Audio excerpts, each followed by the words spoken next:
Hello, everyone. Good afternoon to all of you, and welcome to the webinar on Sklodowska-Curie Actions Postdoctoral Fellowships, brought to you by Euraccess Australia and New Zealand. It is great to see interest from researchers, not only in Australia and New Zealand, but also from 48 other countries across the globe. First of all, please allow me to introduce to you our esteemed guest speakers for today. We have with us Dr. Manuel Gómez Herrero and Dr. Anouk Lafortune. Dr. Herrero and Dr. Lafortune are policy officers in the MSCA unit of the DG for Europe for Education, Youth, Sports and Culture at the European Commission. Many thanks to both of you for joining in so early from Brussels.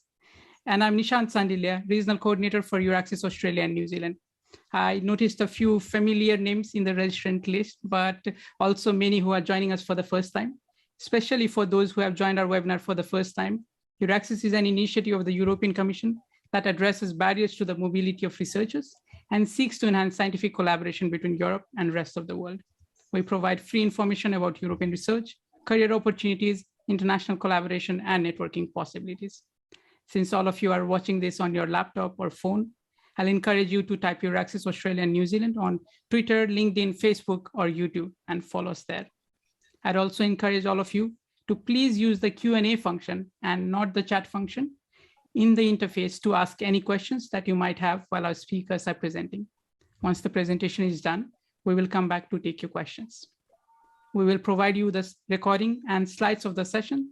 However, the recording will not include the Q&A, and hence I will recommend you to stay for the entire duration if you want our experts to address the common queries that applicants have. So with that, I think what I'll now do is I'll now pass the presenter privilege to you, Manuel, and then you could start your presentation. Over to you, Manuel. Good morning and good afternoon, everybody. I'm glad to be here. I'm Manuel Gómez, Policy Officer in DG Education and Culture of the European Commission, in the unit in charge of the Sklodowska-Curie actions, and I will be doing the presentation together with my colleague Anouk. Just briefly, the main reason why I'm here presenting part of the slides today, I am the main contact point in the unit for Australia and New Zealand. So I will be giving you, let's say, a broad overview of the Sklodowska-Curie actions, and particularly under Horizon Europe program. And then my colleague Anouk, who is the expert and the policy officer is responsible for postdoctoral fellowships, will be giving you more, let's say, deeper insights in the action. So thanks first of all to Nishan and to Euraccess Australia and New Zealand for this kind invitation. Glad to be here as last year. And now let's start the presentation with let's say giving you a broad overview of the main goals and the key features of the Sklodowska-Curie actions. I will be using during my presentation the acronym MSCA quite often. First of all, I hope you are seeing well the screen, because in the test we were doing just before connecting, there were some small black boxes in the screen. I hope now you can see it well, because I see it well in my screen. So the key features of the MSCA. The MSCA, the Sklodowska-Curie actions, are the main program of the European Union to support the mobility, the training, and the career development of researchers from all over the world. And they do so through different actions supporting excellent doctorates, postdoctoral fellowships, and also collaborative research projects. The MSCA are part of the Research and Innovation Framework Program of the European Union, Horizon Europe, but they go beyond research and innovation. As I say here in this first bullet point, one of the main goals is to support the career development, let's say the employability of researchers, and the training not only on research-oriented skills, but also on transferable skills that are those skills that are also helping them to find jobs in the future, both in academic or non-academic settings.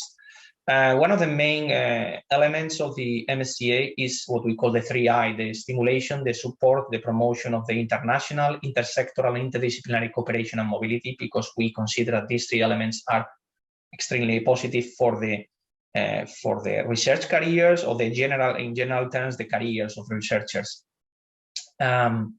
The MSCA are open for researchers at all stages in their career. It's not that all actions are valid for all stages, but you, no matter your stage, you can find an action that may fit your purposes in terms of training and career development. Other very important feature of the MSCA is the promotion of attractive working conditions, employment conditions, and also an open, merit-based, and transparent recruitment procedure. For these two elements, we follow the guidance of this set of commission recommendations of a few years ago called the Charter and Code for Researchers. Another important issue to recall is that MSCA is a bottom-up program. So it's the applicants who suggest the domains to be tackled, to be addressed in their proposals, for example, in this case, postdoctoral fellowship proposals. And for example, in the particular case of postdoctoral fellowships, this even covers fields of nuclear research that are under the Euratom research and training program. The MSCA are open for all kinds of organizations, and we strongly encourage the participation of the non-academic sector because, as I said before, this intersectoral experience is very positive for the researchers, and then the exposure, the experience of researchers in non-academic sectors, including companies and particularly small and medium enterprise, is very positive for the researchers and for the organizations and the program in general. At the end of the day, the summary of this first slide that I am presenting you here is that the MSCA, the Marie Sklodowska-Curie actions, have played a strong, and I would say a positive impact at the three levels: at the researcher level, so the researcher careers, in the organizations who are hosting the researchers, both because they are hiring them to do a PhD or a postdoc, or just they are hosting them for a short-term secondment, or they are offering them training. It's also good for the organizations and for their time system, the entire structure, and for example, in the European Union for what we call the European Research Area. Just to give you a piece of orientation in terms of time for those who may be less familiar with the MSCA, where are we? We are in 2022. We are in the second year of the Research and Innovation Framework Program Horizon Europe, that is lasting from 2021 to 2027. Just a piece of information, we in the European Union, we work in blocks, let's say in calendar blocks of 7 years in what we call the multi-annual financial framework. So all the programs are established in the framework of a 7-year program, and now we are in the 7-year program called Horizon Europe. And in the past, probably many of you heard about Horizon Europe. And the point is that the MSCA have been supporting researchers and their careers since 1996. So recently we celebrated the 25 years anniversary of the MSCA.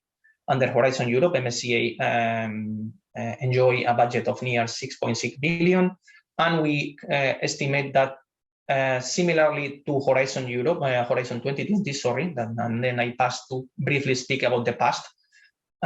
Similar numbers in terms of support researchers. When although Horizon 2020 has finished, there are projects, there are programs that will be lasting until 2023, 2024, even for co-fund.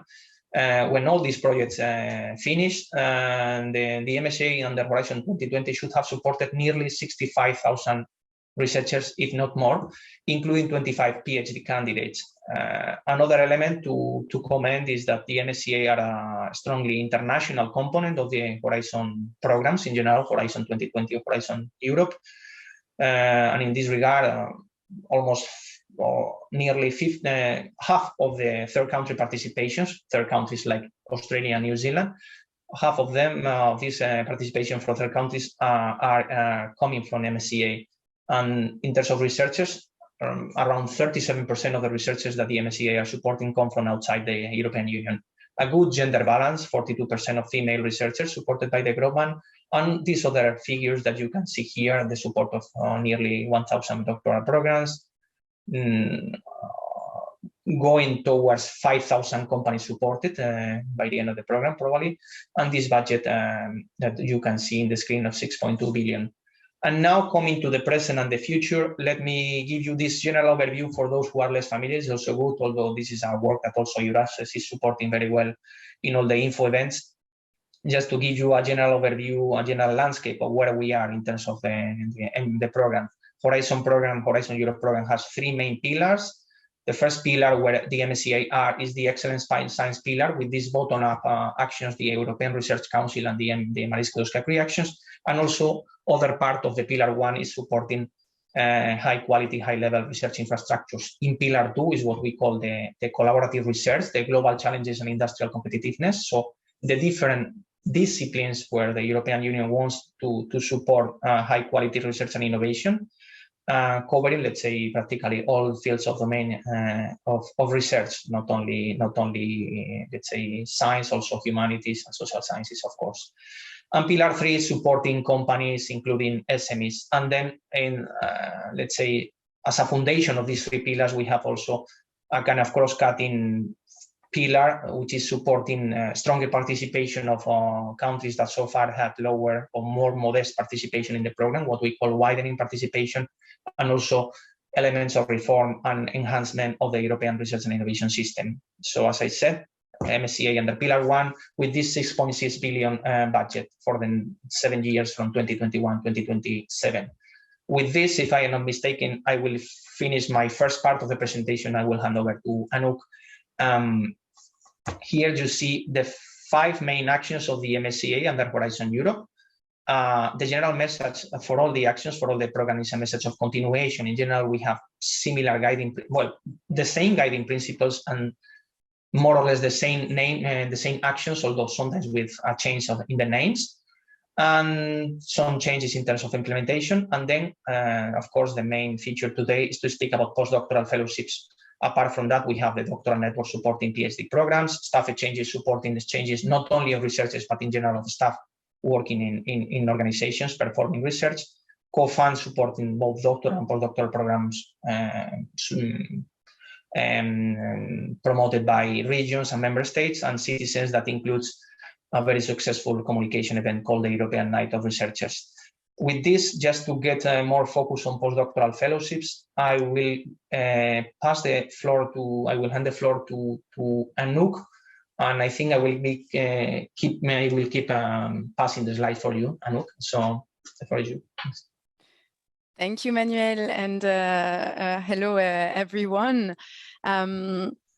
Yes, so I think to go back a little bit to the previous slides, I think one of the specificities of the MSCA Postdoctoral Fellowship is that we give an individual fellowship to a postdoc to deliver an original, innovative research projects. Our other actions, for example, co-fund, also have postdoctoral programs, but those are training programs. So you have a cohort and you work within a broader, much broader, you have your individual projects, but within a broader research project. So postdoctoral fellowships, and you can go back to the next slide. As I was saying, we give this individual fellowship to a researcher with a host or with at least one host organization beneficiary for them to deliver an excellent research project, and through that project for that researcher to develop his or her skills, to develop experience, and to provide them with broader different career opportunities or better career opportunities afterwards. So this is really the goal. And actually in MSCA actions in general, we have those two aspects in that, yes, we support excellent science, but we are also about, and all our actions are the same, about training and career development for the researchers. Now, the postdoctoral fellowships action, it's focusing on researchers that already have their PhD. So you have to have at least have defended it successfully, your PhD. So I've seen a question in the chat already, and no, if you have not defended your thesis yet, you are not yet eligible by the time of the, but if you haven't defended your thesis by the time of the closure, you will not be eligible for postdoctoral fellowships. And then we are also, so we're targeting researchers after their PhD, but who are still in their early career, so no more than 8 years of research experience. And the idea is that through this project, they deliver excellent science, that have an impact on a wider impact on society, but also on their own experience and their own training. And that's why we focus on mobility as well, physical mobility, international mobility. So they acquire international experience, but also intersectoral and interdisciplinary mobility, so that both they learn from this, they acquire new skills from this experience, but also so that their research is enhanced and the impact of their research is enhanced as well. And one of the particular focus that we've tried to strengthen under Horizon Europe is the bridges and the exposure of postdoctoral researchers to the non-academic sectors. So this can be the private sector, it can also be the public sector, or a wide range of, NGOs, nonprofits, international organizations, a wide range of different non-academic sectors. You can move on to the next slide, Manuel, thanks. We have under postdoctoral fellowships, we have two types of fellowships that we offer. The first one is a European fellowship, which is open to researchers of all nationalities, so from all over the world, for them to be hosted by an organization in Europe. And this Europe here is short for obviously European EU member states and all the countries that are associated to the Horizon Europe program. So European fellowships, researchers from all over the world, for them to come to Europe to do their research, this research project, and in Europe. The other type of fellowship that we have is the global fellowship. And here the idea is actually for researchers that are already in member states or in associated countries of Horizon Europe, for them to go and gain experience in a third country for 1 to 2 years. And then after they have gained that experience, they come back, they return to Europe, and they use the skills, the experience that they've gained abroad to finalize their research project. And so this is only open for researchers that are either nationals, the global fellowships, bear in mind that it's only open to researchers that are either nationals from one of the countries participating in Horizon Europe, or long-term residents. So it's not, the global fellowships are not open to all, to researchers of all nationality, but bear that in mind. We are open to all fields of research, including nuclear research, with some specific conditions applying for those that are interested in fields of research that are usually covered by Euratom. If you work in nuclear research, I think you know the program. If you don't know the program, then it's probably not relevant for you. Among the changes that we have is we have new instrument under Horizon Europe also to foster better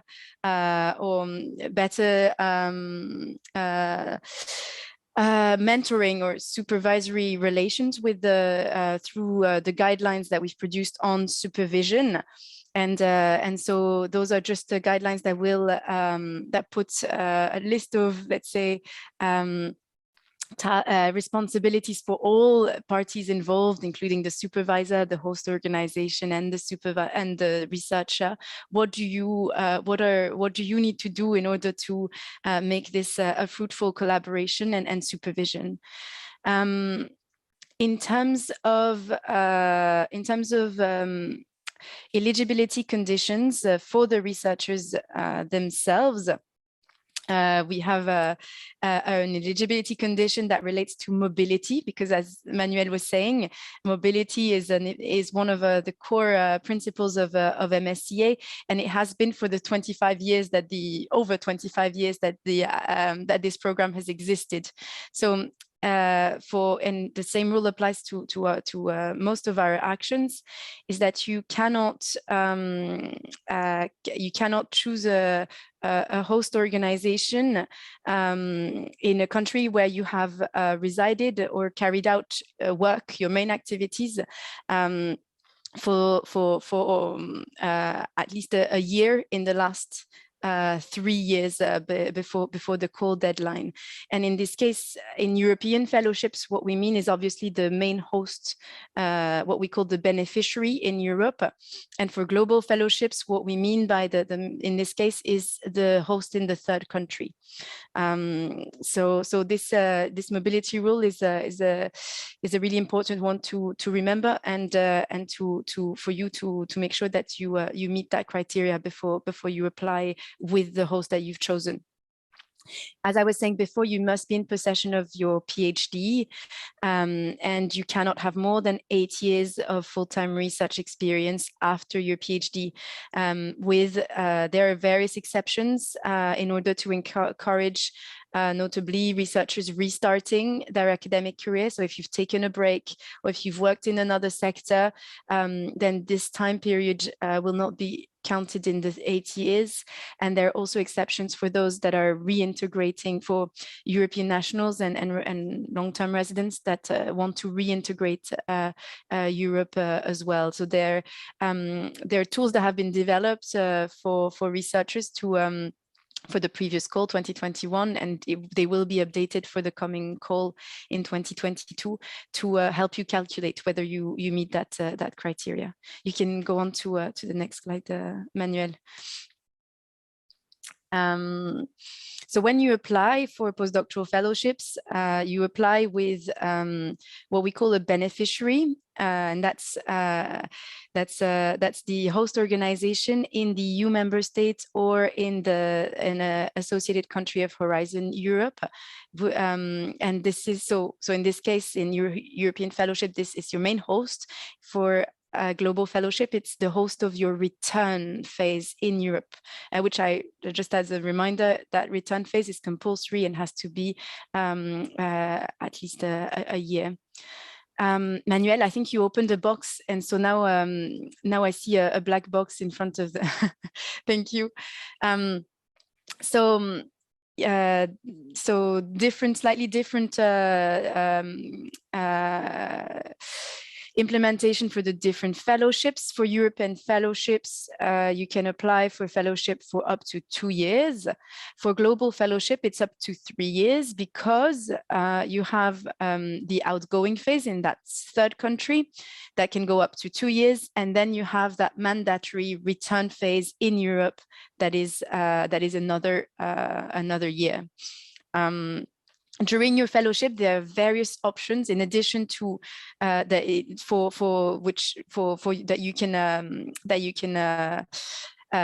you can decide to opt in with, let's say, for just again as a reminder, these options are there to enhance your research projects, so the outputs, the impact of your research projects, and also your skill development and career development during the project. And so you have options to do secondments during the standard period of your fellowship.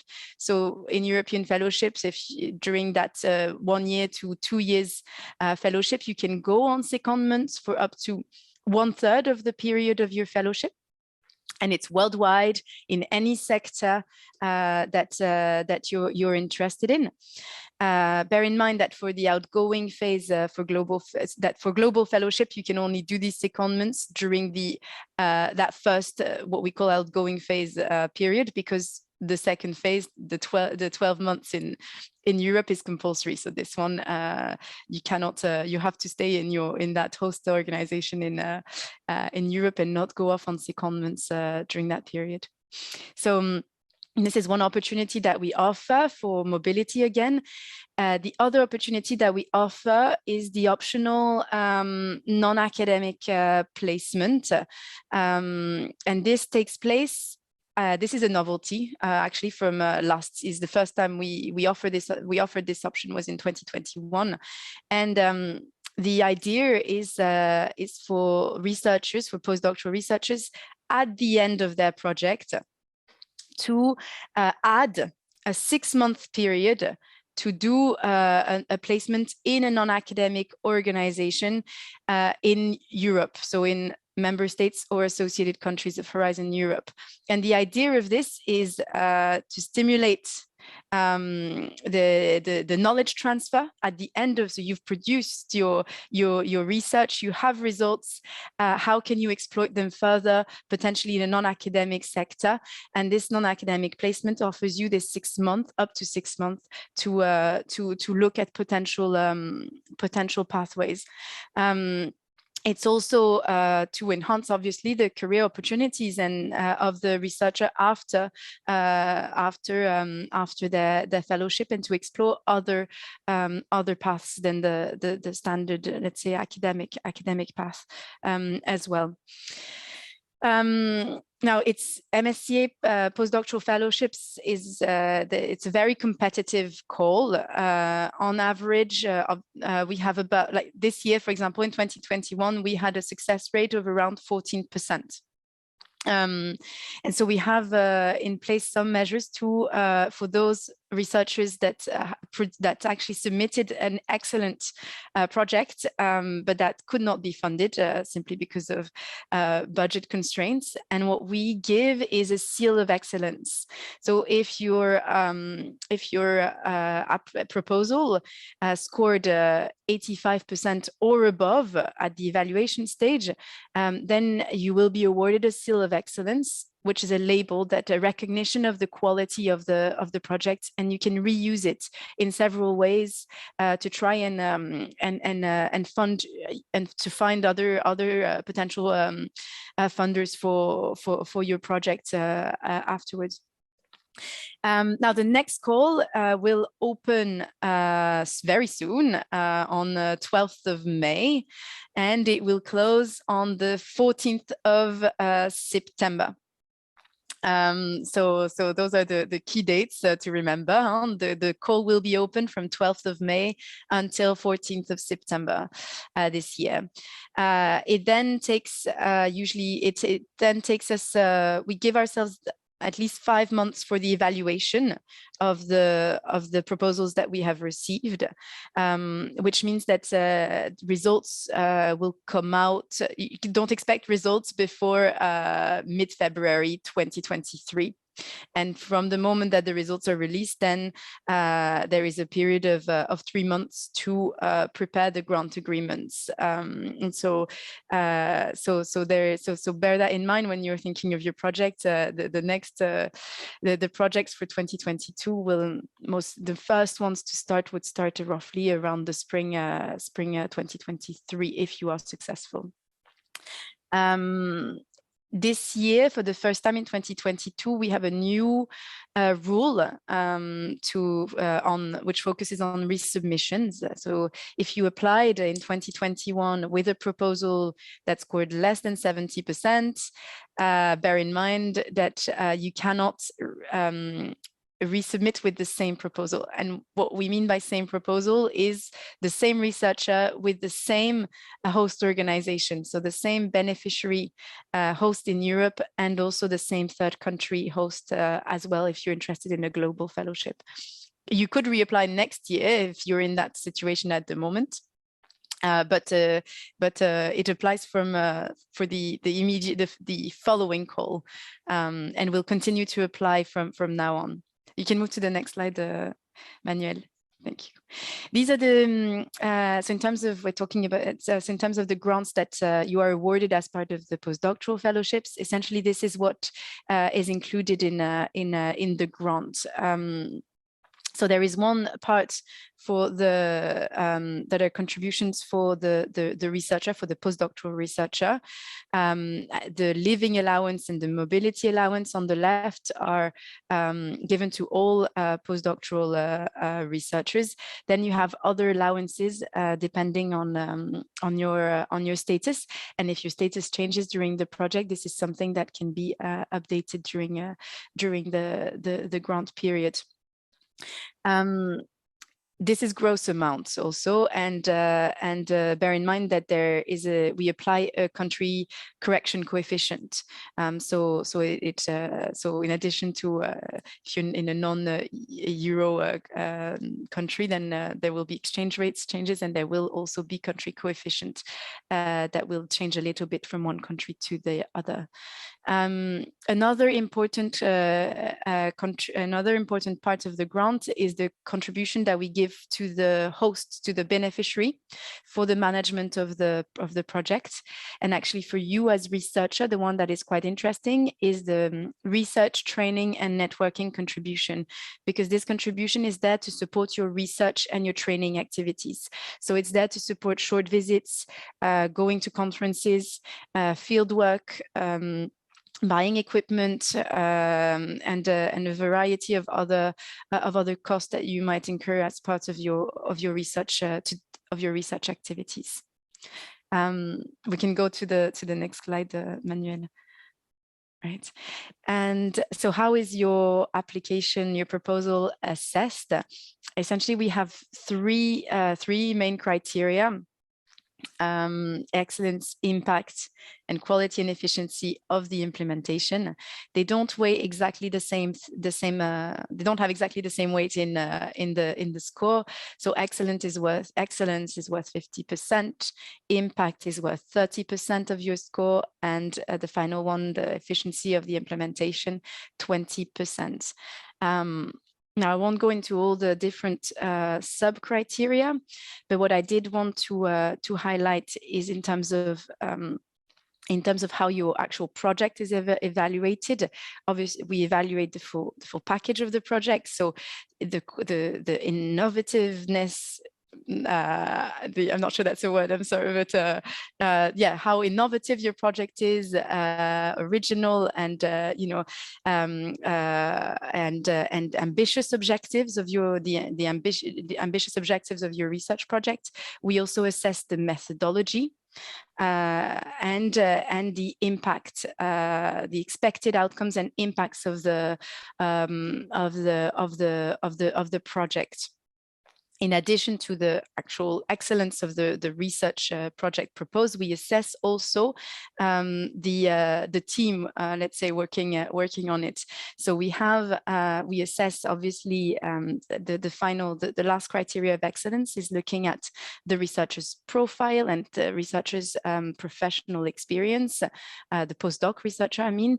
We also consider the supervisory team, and this is in all the participating organizations to the project.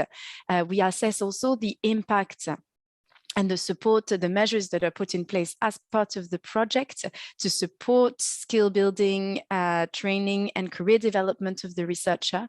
And overall, we assess the capacity of the participating organizations in supporting the researcher in delivering that project, and in supporting the researcher in developing as a professional, as a researcher. So again, training and career development for the researcher. So we really take into account the full picture. Let's say when in the award criteria, and they all matter when the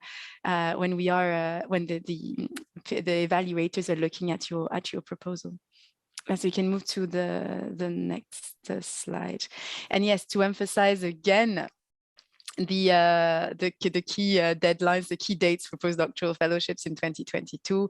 The call will be open on 12th of May and will close on 14th of September. And yeah, then there are other deadlines for the other actions in case you're interested. I think that's now back to you, Manuel, isn't it? Yes, I think so. So thanks, Anouk. And first of all, apologies to you and to the audience for this small interference. But, you know, I wanted to take a look to the questions received from our participants today. And I was afraid that if I did it, something wrong would happen. And exactly. But OK, these small glitches with Zoom.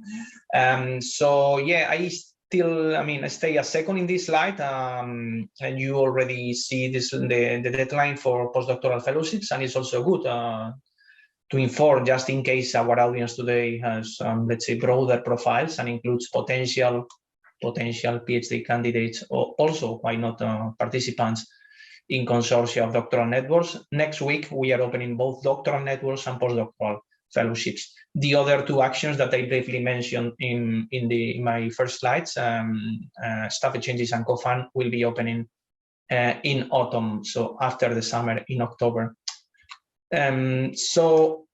Coming back to general messages that are interesting also for you to, if you are considering to apply to participate, to send a proposal in postdoctoral fellowships this year, 2022. It's an important piece of information that the European Commission, the Horizon Europe program, has a broad team of national contact points, let's say officials in the different countries around the world, not only European member states, but also third countries like Australia and New Zealand, that have national contact points that provide high quality support to applicants, providing advice in how to prepare a competitive proposal, or for example, in consortia-based actions, also helping you to contact other potential partners for your consortia. In this case, you can also contact for the moment, because national contact points sometimes they are appointed during the program, but so far we have one national contact point in Australia and 2 contact points in New Zealand. For those participants today who live and work in other countries around the world, I invite you to check this link that you see in this slide. Of course, you will have a copy available. I mean, Nishan will give you, make available a copy of this set of slides. And there you can click this link to find the national contact points in your country. Apart from that, it's also important to remember that a new project, let's say, gathering the different national contact points, mostly in Europe, but also in some third countries. A new project, MSCA Net, started recently, and here you have the only, let's say, web that I found so far, their Twitter account, but I'm sure soon they will have a website where they will be reporting, they will be offering plenty of useful information for potential participants, not only for the national contact points, who are the, let's say, the members of the project, but in general for interested actors to apply for the MSCA. And I think they will also have a repository of the deliverables, the main fruits of the previous project of coordination of national contact points that was called Net for Mobility Plus. Another information that I think is useful to give you is regarding information sessions, planned sessions, and also sessions from the past. Planned session that may be interesting for you. It's a joint event, a matchmaking event between Joint Research Center and DG Education, Sport, Health and Culture, DGEAC. Focused on the non-academic placements that you heard about from Anouk. The title of Linking Researchers with Policymakers for MSCA Postdoctoral Fellowships, Non-Academic Placement, because it's interesting. It's also interesting to remember, as Anouk highlighted, that the non-academic placement, we are first of all always thinking about academic placements in companies, as the non-academic main actors, but there can be also possibilities for placements in other venues, such as policymaking institutions and so on and so forth. And regarding previous events, first of all, you will have also the link in the set of slides that I offer at the end of this presentation. The info day that I together with the colleagues, we organized an event in 1st of July last year, where in this link you can find videos, like the video of the presentation today, of the different colleagues explaining their actions and the actions that they are in charge, so doctoral networks, postdoctoral fellowships, and so on and so forth. So good if you are interested not only in postdoctoral fellowships, but in other actions, because indeed the messages that were given for 2021 are really similar to the messages that we can say for 2022 call. Also, as I said in previous slide, to check with your national contact points and to check the funding and tenders portal. That is the one-stop shop for potential applicants for the different actions, not only in Horizon, in MSCA, but in general in all the Horizon Europe parts. And 2 webinars that were organized by the European Commission. Here I am not speaking about MSCA in particular, I am speaking about the general picture.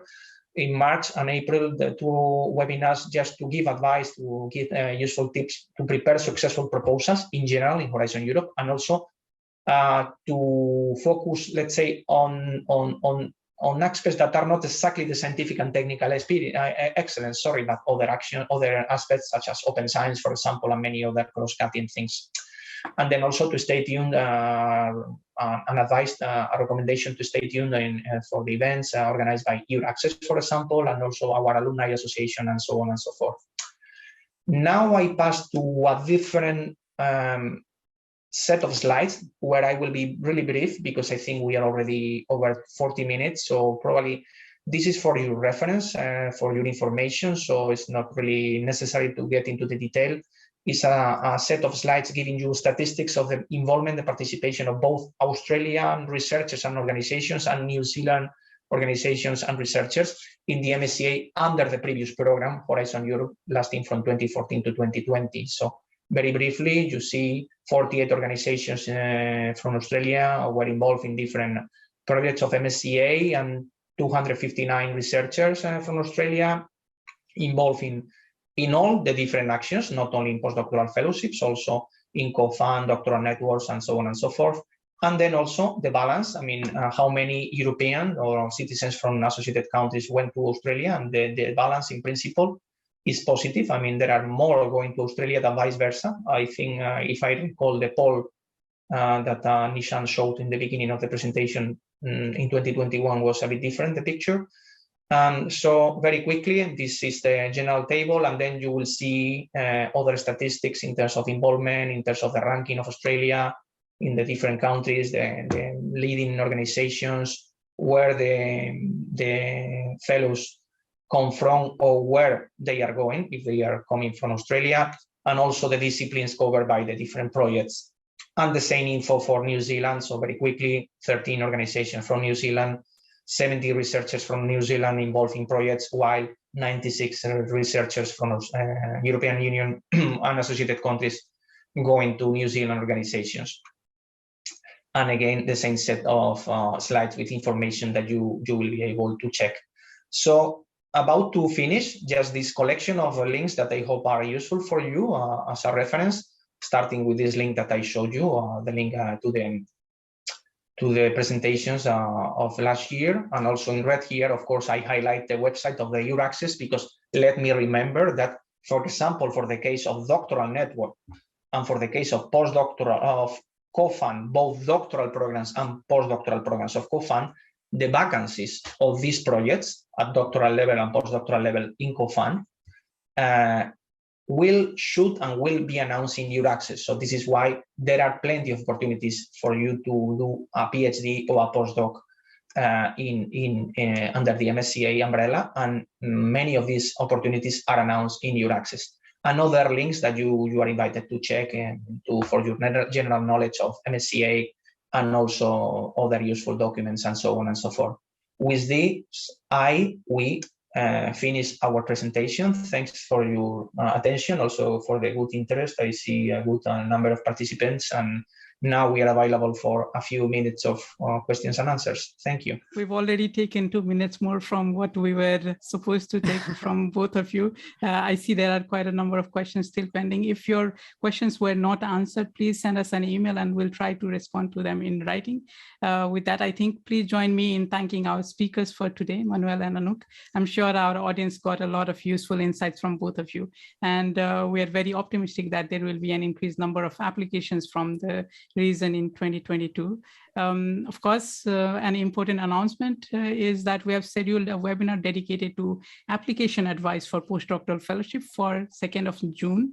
If you want to delve deeper into things you should consider while writing a successful proposal, please do not forget to join us then. As always, we will be in touch once the registration is announced.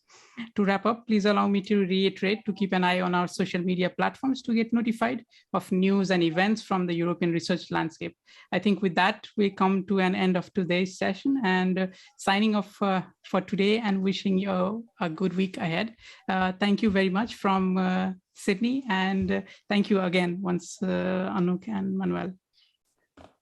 Thank you. Bye.